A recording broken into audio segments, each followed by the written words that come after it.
So maybe you're on vacation, you're in Athens for the first time. During the day you're experiencing a bunch of new events and new sights and sounds, and as it's going by that is prospectively it seems to be flying by. In retrospect, however, maybe the next day or you're back from vacation looking back upon that, it seems to be a long day. So retrospectively, it seems that it was an extended period of time. And this is something that was pointed out as far back as William James in his Principles of Neuroscience over 100 years ago. And the point is that retrospectively we're not so much telling time, but we're rebuilding or estimating how much time has elapsed based on the number of experiences we have in memory.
Most of the world's ecosystems are the result of millennia of coevolution by organisms, adapting to their environment and each other until a stable balance is reached.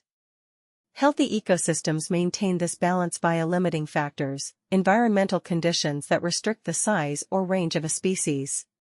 These include things like natural geography and climate, food availability, and the presence or absence of predators. For example, plant growth depends on levels of sunlight and soil nutrients. The amount of edible plants affects the population of herbivores, which in turn impacts the carnivores that feed on them. And a healthy predator population keeps the herbivores from becoming too numerous and devouring all the plants. But even minor changes in one factor can upset this balance, and the sudden introduction of non-native organisms can be a pretty major change. A species that is evolved in a separate habitat will be susceptible to different limiting factors, different predators, different energy sources, and different climates. If the new habitat's limiting factors fail to restrict the species' growth, it will continue to multiply, outcompeting native organisms for resources and disrupting the entire ecosystem.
Facts you read, hear, or study become memories through a process with three main steps.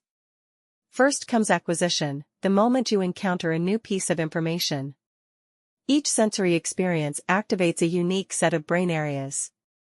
In order to become lasting memories, these sensory experiences have to be consolidated by the hippocampus, influenced by the amygdala, which emphasizes experiences associated with strong emotions. The hippocampus then encodes memories, probably by strengthening synaptic connections stimulated during the original sensory experience. Once memory has been encoded, it can be remembered or retrieved later.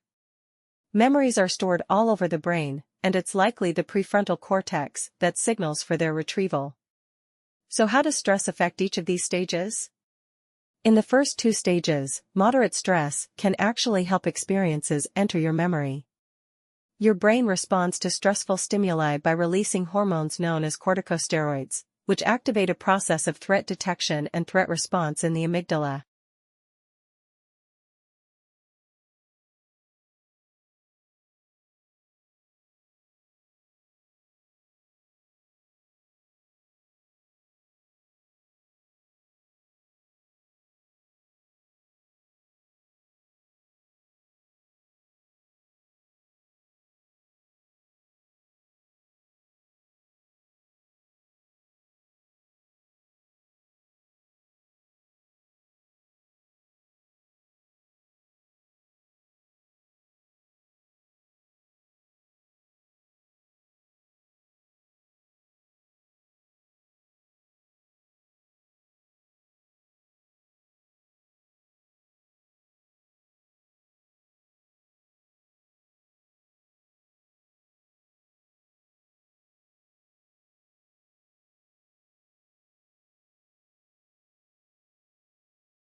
One of the most striking properties about life is that it has color. To understand the phenomenon of color, it helps to think about light as a wave. But, before we get to that, let's talk a little bit about waves in general.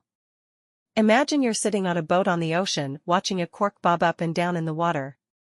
The first thing you notice about the motion is that it repeats itself. The cork traces the same path over and over again, up and down, up and down. This repetitive or periodic motion is characteristic of waves. Then you notice something else. Using a stopwatch, you measure the time it takes for the piece of cork to go over its highest position down to its lowest and then back up again. Suppose this takes 2 seconds. To use the physics jargon, you've measured the period of the waves that cork is bobbing on. That is, how long it takes a wave to go through its full range of motion once.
The same information can be expressed in a different way by calculating the wave's frequency.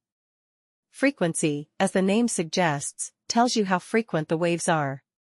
That is, how many of them go by in 1 second. If you know how many seconds one full wave takes, then it's easy to work out how many waves go by in 1 second. In this case, since each wave takes 2 seconds, the frequency is 0.5 waves per second. So enough about bobbing corks. What about light and color? If light is a wave, then it must have a frequency. Right? Well, yes, it does. And it turns out that we already have a name for the frequency of the light that our eyes detect. It's called color. That's right. Color is nothing more than a measure of how quickly the light waves are waving.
There is no denying that the concept of family has certainly changed in American society over the last few decades.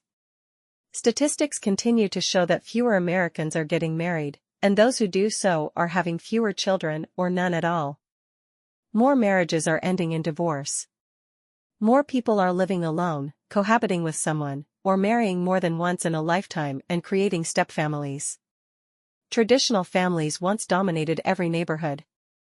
A traditional family consists of a husband and wife, plus their children, whether biological or adopted. If they have any today, American society displays greater diversity, and many American households can be considered non-traditional under this definition.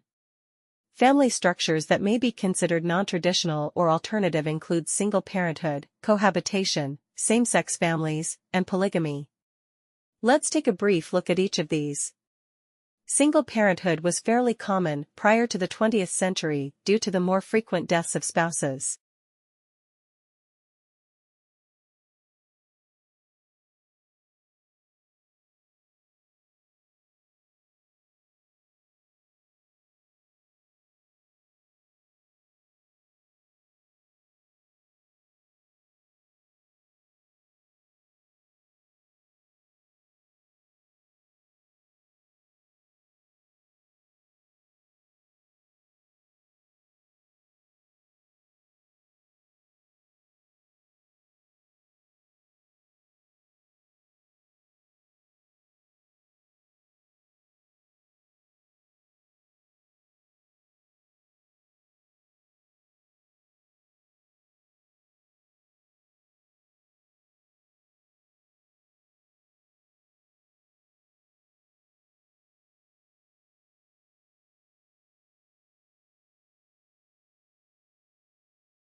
What is bipolar disorder? The word bipolar means two extremes. For the many millions experiencing bipolar disorder around the world, life is split between two different realities: elation and depression. Although there are many variations of bipolar disorder, let's consider a couple.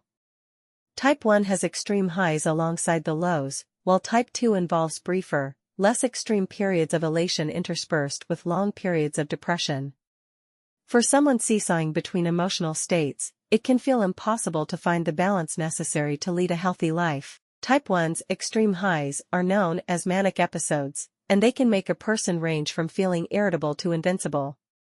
But these euphoric episodes exceed ordinary feelings of joy, causing troubling symptoms like racing thoughts, sleeplessness, rapid speech, impulsive actions, and risky behaviors.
In 2019, a study led by Zurich's Crowther Lab analyzed satellite imagery of the world's existing tree cover.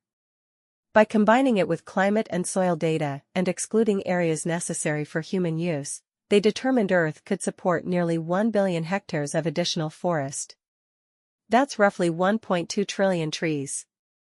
This staggering number surprised the scientific community, prompting additional research.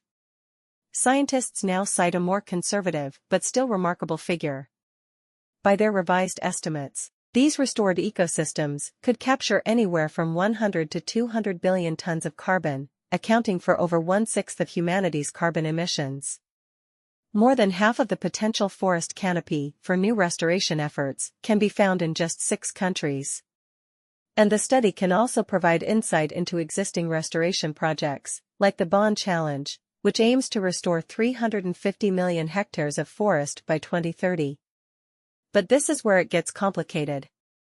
Ecosystems are incredibly complex, and it's unclear whether they're best restored by human intervention. It's possible the right thing to do for certain areas is to simply leave them alone.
How do schools of fish swim in harmony? And how do the tiny cells in your brain give rise to the complex thoughts, memories, and consciousness that are you?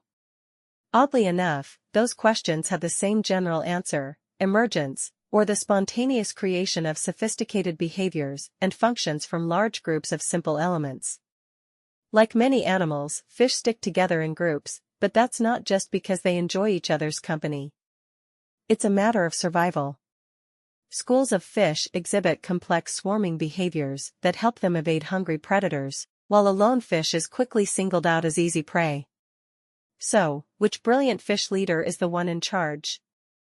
Actually, no one is, and everyone is. So, what does that mean? While the school of fish is elegantly twisting, turning, and dodging sharks in what looks like deliberate coordination, each individual fish is actually just following 2 basic rules that have nothing to do with the shark. 1. Stay close, but not too close to your neighbor, and 2. Keep swimming.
The sensation of fullness is set in motion as food moves from your mouth down your esophagus.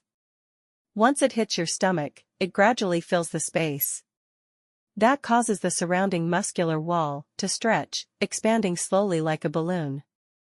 A multitude of nerves wrapped intricately around the stomach wall sense the stretching. They communicate with the vagus nerve up to the brainstem and hypothalamus, the main parts of the brain that control food intake. But that's just one input your brain uses to sense fullness. After all, if you fill your stomach with water, you won't feel full for long. Your brain also takes into account chemical messengers in the form of hormones produced by endocrine cells throughout your digestive system. These respond to the presence of specific nutrients in your gut and bloodstream, which gradually increase as you digest your food. As the hormones seep out, they're swept up by the blood and eventually reach the hypothalamus in the brain. Over 20 gastrointestinal hormones are involved in moderating our appetites.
What I've learned is that the most effective people and teams in any domain do something we can all emulate.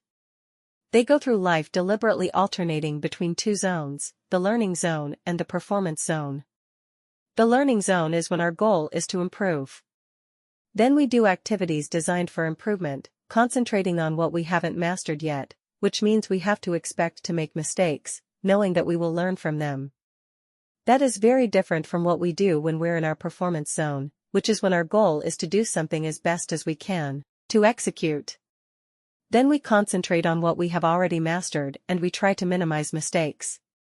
Both of these zones should be part of our lives, but being clear about when we want to be in each of them, with what goal, focus, and expectations, helps us better perform and better improve. The performance zone maximizes our immediate performance, while the learning zone maximizes our growth and our future performance.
Jeannie spent the first 13 years of her life locked away in a small bedroom in her parents' home. In 1970, her parents were charged with child abuse and Jeannie began rehabilitation with a team of psychologists and linguists. And scientists were using her experiences to answer the following question: if a person is deprived of language throughout their childhood, can they ever learn enough to be able to communicate well? At first, the answer appeared to be yes. Jeannie quickly began to learn new words for the objects around her and even say phrases with 2 or 3 words similar to how toddlers speak. However, from there, her ability to communicate verbally plateaued. This is because she could not learn grammar, which linguist Noam Chomsky believes separates human language from the communication of animals. It appeared that Jeannie had passed the critical period of learning human language, which is thought to end around puberty.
For better or worse, we live in a world profoundly affected by Sigmund Freud.